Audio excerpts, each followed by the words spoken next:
तो पराली से प्रदूषण अब एक वार्षिक एपिसोड बन चुका है। पंजाब में धड़ल्ले से सिर्फ पराली नहीं जलाई जा रही है, बल्कि उस पराली के साथ जनता को साफ हवा देने वाले सरकार के वादे भी जल रहे हैं।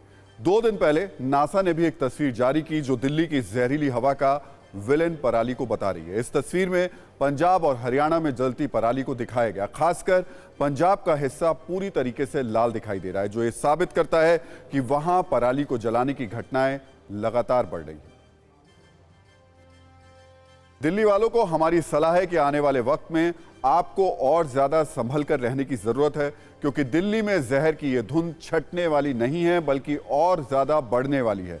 असल में आंकड़ों पर गौर करें तो अक्टूबर के आखिरी हफ्ते में पंजाब के अंदर पराली जलाने की करीब 10,000 घटनाएं हुई, लेकिन नवंबर के शुरुआत के 3 दिनों में पराली जलने की 8,000 से ज्यादा घटना पंजाब में हो चुकी है। इसी तरह हरियाणा में अक्टूबर के आखिरी हफ्ते में 600 जगह पर पराली जलाई गई, लेकिन नवंबर के शुरुआती 3 दिनों में करीब 400 घटनाएं पराली जलाने की हो चुकी हैं।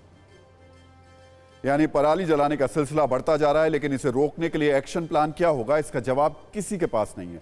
खासकर वो केजरीवाल जो पिछले कुछ सालों तक हरियाणा और पंजाब को दिल्ली के पॉल्यूशन का असली विलेन बताते थे। इसलिए आज हम आपको पराली पर केजरीवाल के बयानों का एक रिकैप भी दिखाते हैं। ये रिकैप आज खुद केजरीवाल को भी देखना चाहिए। इस टाइम जो हवा चलती है ना, वो पंजाब और हरियाणा से हवा दिल्ली की तरफ आती है। वो सारा धुआं दिल्ली के अंदर आके ऊपर आसमान पे छा जाता है। उसकी वजह से हमारा सारा इतना प्रदूषण हो जाता है, हमारी हवा खराब हो जाती है। तो अब एक तो मेरी खट्टर अंकल से और कैप्टन अंकल से गुजारिश है, हाथ जोड़ के हमारे बच्चों का ख्याल रखो। हमारे बच्चों की सेहत खराब हो रही है। वो साल 2019 था जब दिल्ली का दम पॉल्यूशन से फूल रहा था। तब केजरीवाल खुलेआम खट्टर और कैप्टन सरकार को कोस रहे थे, लेकिन अब जब पंजाब में आपकी सरकार है तो उनके पास ज्यादा कुछ कहने को नहीं है। दिल्ली के लोगों का मजाक उड़ाना बंद कीजिए। और अब दिल्ली के लोग परेशान हो चुके हैं पोल्यूशन से। हम स्पेसिफिक टाइमलाइंस चाहते हैं पंजाब सरकार से, कैप्टन सरकार से, खट्टर सरकार से और केंद्र सरकार से। दिल्ली की जनता स्पेसिफिक टाइमलाइंस चाहती है। आप हमें बताइए कि आप कब तक पराली जलाना बंद करवाएंगे।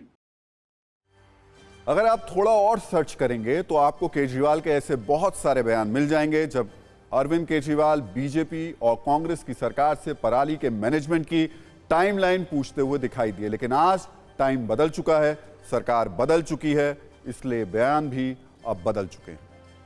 पराली जलाने के लिए आमतौर पर लोग किसानों को असली विलेन मानते हैं, लेकिन क्या वाकई किसान पराली जानबूझकर जलाते हैं, या फिर सरकारी सिस्टम की नाकामी ने उन्हें इस कदर मजबूर कर दिया कि पराली जलाने के अलावा उनके पास कोई दूसरा विकल्प नहीं।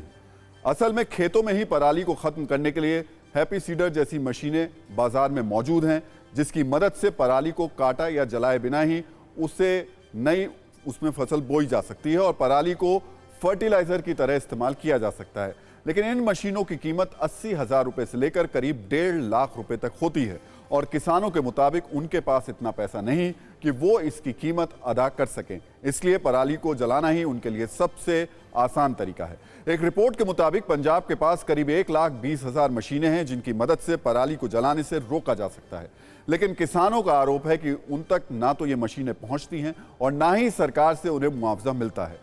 बायोडिकम्पोजर के जरिए भी पराली को गलाकर उसे खेतों में खत्म करने का एक और तरीका है, जिससे पराली को खाद में बदल सकते हैं। यह दावा खुद दिल्ली सरकार ने भी किया था, जिसके मुताबिक डिकम्पोजर सॉल्यूशन से पराली जलाने की जरूरत नहीं पड़ेगी और इसलिए उसने भारतीय कृषि अनुसंधान संस्थान से डिकम्पोजर सॉल्यूशन खरीदा भी।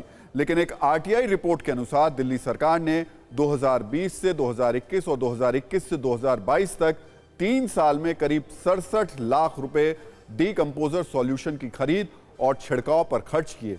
लेकिन इसके प्रचार पर 2 साल में 23.5 करोड़ रुपए से ज्यादा खर्च कर दिया। लेकिन फिर भी इस साल दिल्ली की हवा पहले के मुकाबले काफी खराब हो चुकी है।